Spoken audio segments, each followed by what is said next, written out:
Tonight on KPBS Evening Edition, redeveloping San Diego's waterfront. We have a live report from a community meeting where officials are asking for input on the redesign.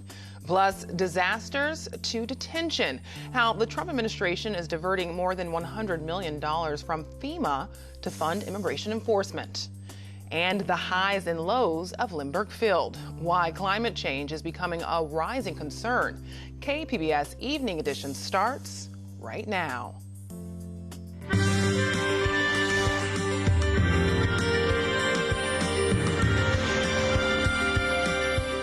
Good evening. It's Wednesday, August 28th. Thanks for joining us. I'm Ebony Monet. San Diego is known for its waterfront, its scenic shoreline, and multi-million-dollar developments. And tonight, the public is getting a chance to sound off on its future. KPBS reporter Matt Hoffman is live now with the major issues, plans, and controversy at the forefront. Matt. Yeah, Ebony, we're talking about the Port of San Diego's master plan update. It's been a long process. They've been doing this over a number of years. And now there's a meeting here tonight. It's actually happening at the Portuguese Hall. But this master plan we're talking about for not just the city of San Diego, but Chula Vista, National City, Coronado, everybody that encompasses San Diego Bay. That meeting is kicking off shortly here at 5:30 here. Now, this port master plan, we're talking about new development over the next 30 years in San Diego on the bayfront. Now, what does that new development look like? We're talking about hotels, we're talking about restaurants, we're talking about open space, more parking, less parking. People have a lot of concerns about what this is going to look like. And there's a lot of misconceptions, the port says, about what's happening. Now, people haven't had a chance to weigh in. They've had a number of public meetings about this. This is another public meeting to address some of those concerns and try to clarify what's going to be happening under this master plan. Now, the port will take input tonight, but they says there's still plenty of time to weigh in. Our Port Master Plan update drafting process and part of the community outreach that we've been doing since we started the process of updating our Port Master Plan since 2013. In April, we released a community discussion draft, really for the purpose of the community getting a really early chance to take a look at the draft, to ask questions, to provide input on the draft before we make revisions and release another issue of the draft before going into environmental review and the rest of the process. So this is really an early part of the process. Yeah, and now part of this whole master plan update, this is happening in Point Loma, this discussion here at the Portuguese Hall and right next to Shelter Island. Now, part of the Port Master Plan update calls for some of the boat parking around the new boat launch in Shelter Island to go away for new open space. Now, the port says that parking isn't actually going to go away. It's going to be shuffled. They think they can get some more room out of that. But a lot of the public comment they got was major concerns about some of that boat parking going away. There's also some concerns about about private docks that homeowners use and about that might have to be accessible to the public because it sits there on state land. But coming back out here live, we're here at Portuguese Hall. This meeting is happening at 5:30, so you still have some time to come down, check it out, voice your concerns, listen to what the Port of San Diego wants to do. Here in Point Loma, Matt Hoffman, KPBS News. Thanks for that report, Matt. The San Diego Registrar of Voters is sending mailers this fall to nearly 2 million voters, urging them to double-check their registration status. The reason, according to KPBS partner iNewsSource, is problems with California's rollout last year of a new motor voter program. It led to at least 7,000 duplicate voter registrations in the county. The registrar also canceled nearly 600 registrations that the DMV accidentally allowed for people not eligible to vote. If you want to check your registration status, you can go to sdvote.com. The Trump administration wants to take millions of dollars designated for disaster relief to support its Remain in Mexico policy. The Department of Homeland Security informed Congress of its plan to shift at least $155 million from FEMA's disaster relief fund to the Immigration Enforcement Agency. According to documents, some of the money will be used for detention beds, transportation, and deportation. DHS is ultimately hoping to transfer $271 million in total. The possible transfer of FEMA funds comes as Tropical Storm Dorian approaches Puerto Rico. Today, Dorian was upgraded to a hurricane, but the storm is expected to hit the U.S. as a Category 2 hurricane. Meteorologists predict Dorian will continue to strengthen after passing over Puerto Rico. Category 2 hurricanes have winds of up to 110 miles per hour.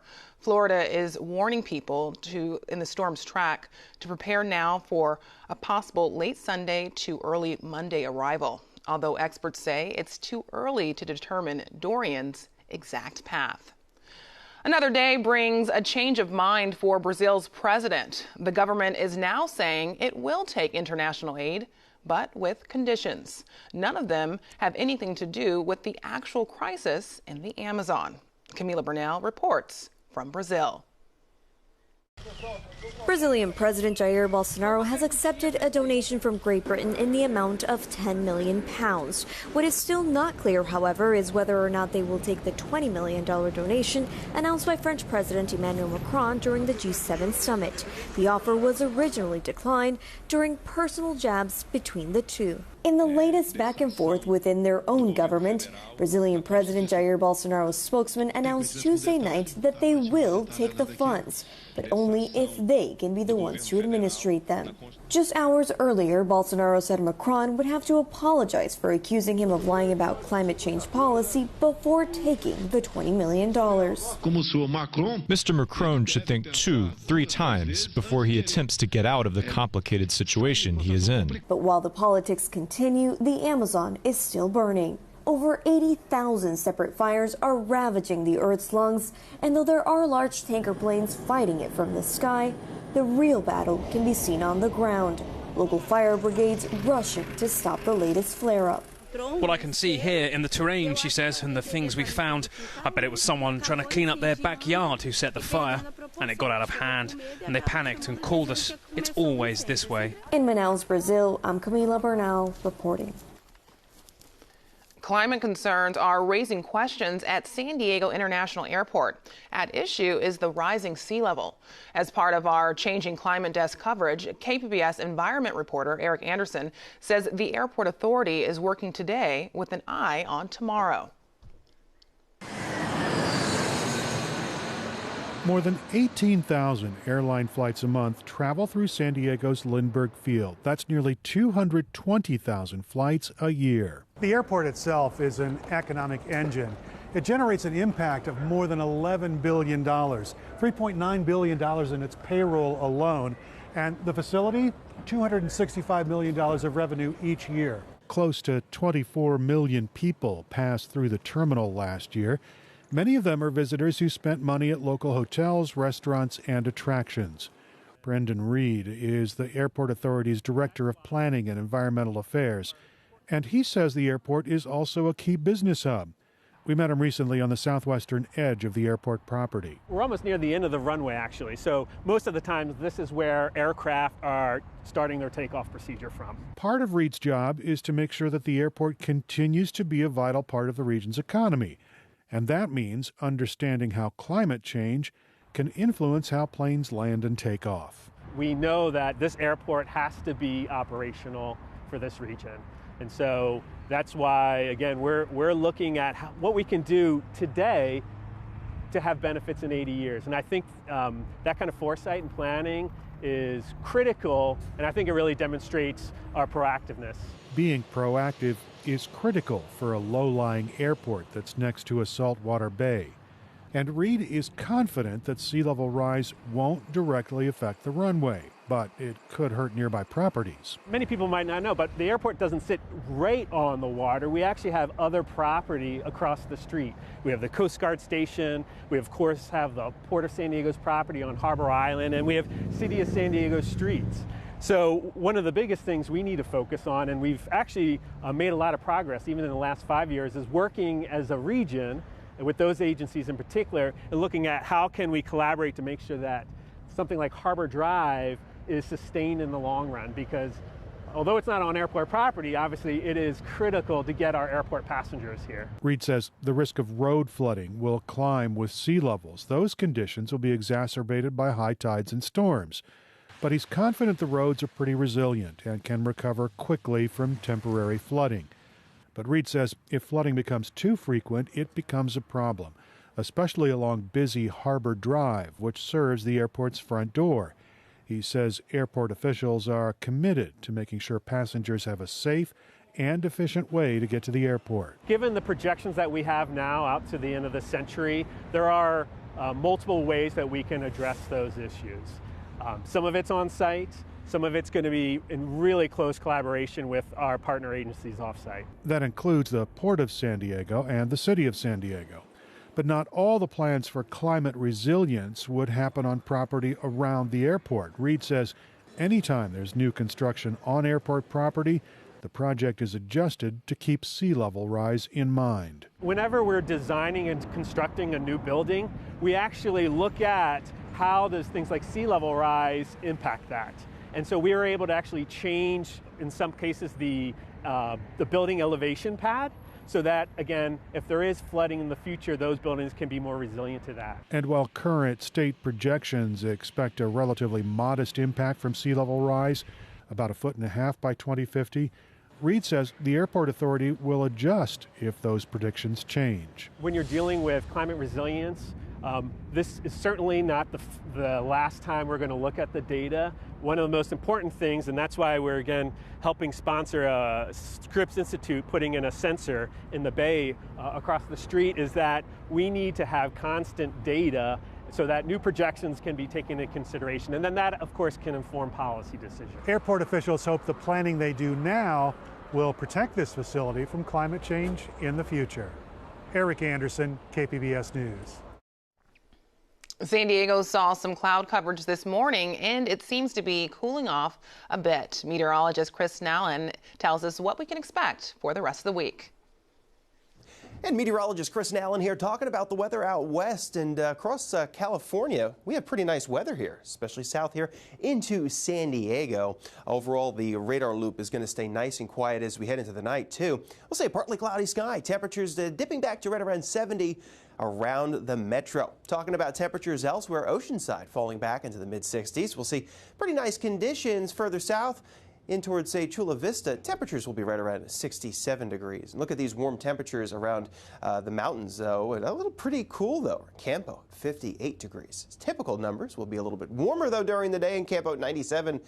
How about Borrego Springs at 109, Ramona mid-90s here, very warm conditions. Oceanside's pretty though at 80 degrees, and of course San Diego and Chula Vista into the upper 70s. Now as we head into the weekend, we're going to start to see a little bit more of the energy come back into the monsoonal area. Well, monsoon showers around, say, parts of Arizona into New Mexico, but nothing of this nature is really going to creep far towards the west. So we stay nice and dry. Big ridge here over the west that will continue to keep it nice and warm, but tranquil conditions here across southern Cali. Back towards the east, though, going to be an active zone as we head into the weekend. As for that forecast, as we go coast, starting out in the coast, 80 degrees, we see that sunshine into your Thursday. Friday looks good at 80 degrees as well. We'll see some sunshine for your Saturday. Sunday, partly sunny, a bit more clouds mixed in on Monday. We'll see those daytime highs, though, creeping up into the middle 80s, overnight lows into the mid 60s. As for your inland forecast, it will be very warm into the upper 80s on Thursday. It's 90 degrees on Friday. We'll see some sunshine mixed in with the clouds. 92 Saturday, Sunday, 93. Starting to really heat things up here. So the warmth will be on. Speaking of heat, look at the desert here. 109 by Thursday. 112 on Friday. Lots of sunshine. Hot conditions on Saturday into Sunday.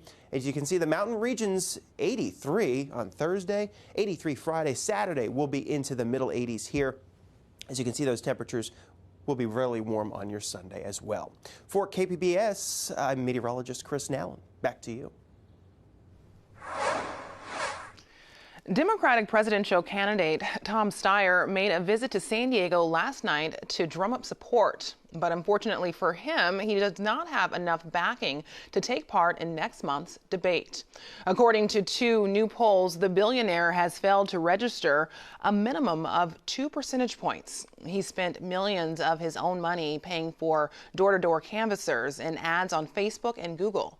To qualify for the debate, though, candidates needed to register at least 2% in 4 DNC-approved polls and receive money from 130,000 individual contributors, including at least 400 donors in each of 20 or more states. And fellow Democrat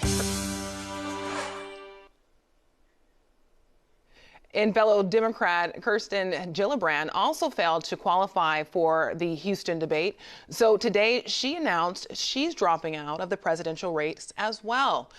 At one time, the New York senator's campaign looked promising, but recent fundraising struggles plagued her efforts to reach voters. The U.S. could soon be losing its measles elimination status because of ongoing outbreaks. Medical correspondent Elizabeth Cohen explains. The incidence of diseases such as measles, mumps, and rubella are at an all-time low. So low that in the year 2000, the World Health Organization declared that measles was eliminated in the United States. Now, CNN is first to report that the U.S. Centers for Disease Control and Prevention says there's a, quote, reasonable chance that the U.S. will lose its measles elimination status as early as October 1st. Dr. William Schaffner is a longtime advisor to the CDC on vaccine issues. Losing the elimination status of measles is an embarrassment. Public health will be embarrassed. It's like having a black eye. So why did measles return? In part because some ultra-Orthodox Jews in New York refuse to vaccinate their children. Outbreaks in this community have been going on for nearly a year now. If that continues to the 1-year cutoff point, bang, they take back the elimination card. And that could cause trouble worldwide. I'm concerned it will reduce the motivation of other ministers of health around the world in trying to eliminate measles in their countries. Because they'll say, gee, if the U.S. couldn't maintain it, why should we work so hard on this? And that could lead to more deaths. Already, tens of thousands of people, mostly young children, die of measles each year globally. Doctors hope that once the current outbreak ends, the CDC and others will do a better job of combating anti-vaccine propaganda on social media, lies that encourage parents to ignore science and could cost the United States a great public health achievement.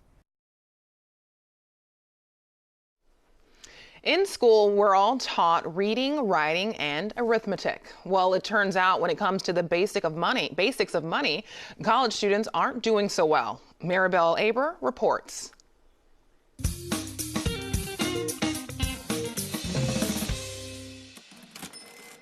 They're in school, they're learning, but how many college students know the basics of personal finance? Wallet Hub surveyed college students and came up with surprising findings. For starters, 1 in 10 students believe credit cards don't have to be repaid and are essentially free money. And 30% of students graded their financial knowledge as being a C or less. With so much financial know-how lacking, Wallet Hub offers tips to help guide college students. First and foremost, it says building your personal credit score should be the top priority. And to do so, make payments on time and build a track record of responsible borrowing. A good credit score will save you thousands of dollars a year on loans and other costs down the road. And if you don't trust yourself with a credit card, cut it up or give it to a parent for safekeeping. Be sure to make a budget. Only 2 in every 5 consumers have one. That's according to the National Foundation of Credit Counseling. And work at building your financial literacy while in school. You know, many college campuses make resources like a money management help center available, or there may even be a personal finance class to take. For more on the results of the college survey and other personal finance tips, check out the full piece on wallethub.com. The start of the school year also means the start of football season. That means fans will flock to couches, bars, and stadiums to cheer on their favorite teams. In tonight's Health Minute, Mary Maloney has tips on how to kick off the season in a healthy way. Whether you're a pro fan, cheer for your favorite college team, or both, football is back, along with lots of unhealthy snacks. So how can fans watch the games and their waistlines? Plan ahead. Work out before you spend the day on the couch or at the stadium. And don't go hungry, says psychologist Rachel Goldman, who specializes in health and wellness. So a lot of people think, oh, I'm going to be out all day on Sunday. I'm not going to eat breakfast. I'll save my calories up for later. And that's really the worst thing that people could do. Goldman says eating a healthy meal instead of snacking throughout the day will also help keep you on the right track. The problem is when people are physiologically hungry and they're bored or mindlessly eating because they're watching TV and there's just food in front of them, it's easier to pick on things. Staying active during the game can also help, Goldman says. Maybe during commercials or even halftime. So maybe do like mountain climbers or push-ups or just even to get up and stretch. Even small changes this football season can be a big win for your health. For today's Health Minute, I'm Mary Maloney. In 10 years, 25% of people living in San Diego will be seniors. And a recent study finds that the county is not ready to support this aging population. Maybe the answer is in Santa Monica. As part of our California Dream collaboration, KPBS reporter Amita Sharma brings us a story of the city's pilot program that's giving seniors money to help them stay in their homes. Earlier today, we sat down to discuss what's been learned. So, Amita, can you give us some background? How did this rental subsidies program first get started? So a few years ago in Santa Monica, stories started making the rounds at Santa Monica City Hall of seniors basically living in survival mode. And what that means is that they were struggling to pay their rent and still have money left over to pay for food and other necessities. So the city decided to do a survey. And what they found was wrenching. They had seniors telling them that they were skipping meals. I think one person was eating every other day. And they were bartering in order to just survive. One woman was trading her parking space for protein powder. And it's important to keep in mind that this was happening and is happening in a city that has rent control. One of the few cities in California that has rent control, where landlords are only allowed to raise their rent between 3% and 5% each year. And even with that, what some would consider as a minuscule increase, seniors are still struggling because tack that on to increases in the cost of living, food, health care, and life had and has become an endless financial struggle for seniors. And consider that Social Security, the average Social Security check goes up 0.3% each year. So the city of Santa Monica decided to try an experiment. It selected a group of about 20 people and started giving them, cutting them checks each month for a few $100s to help them pay their rent. So now fast forward a year and a half later, this pilot program has been going on. What has the city learned? Is it a success?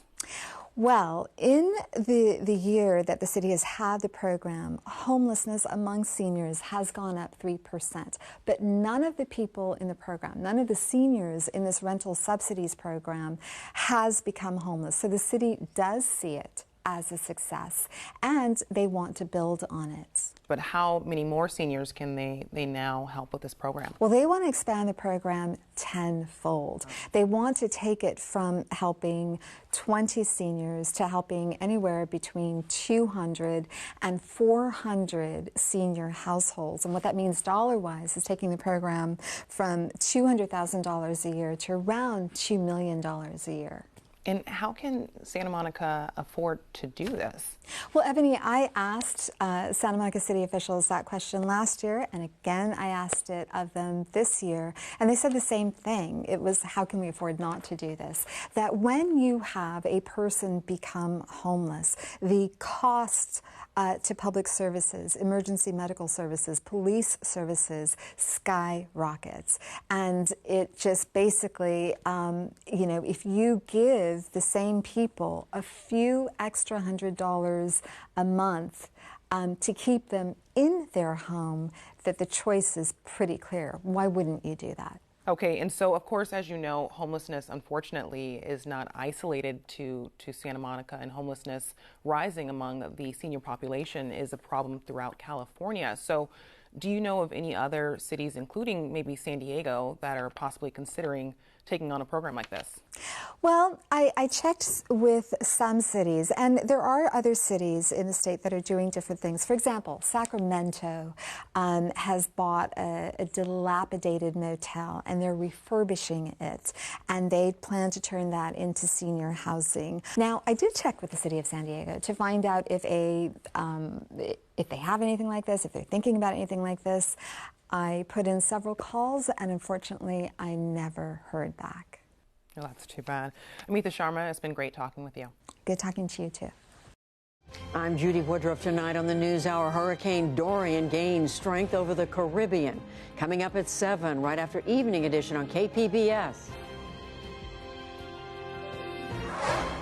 I have a dream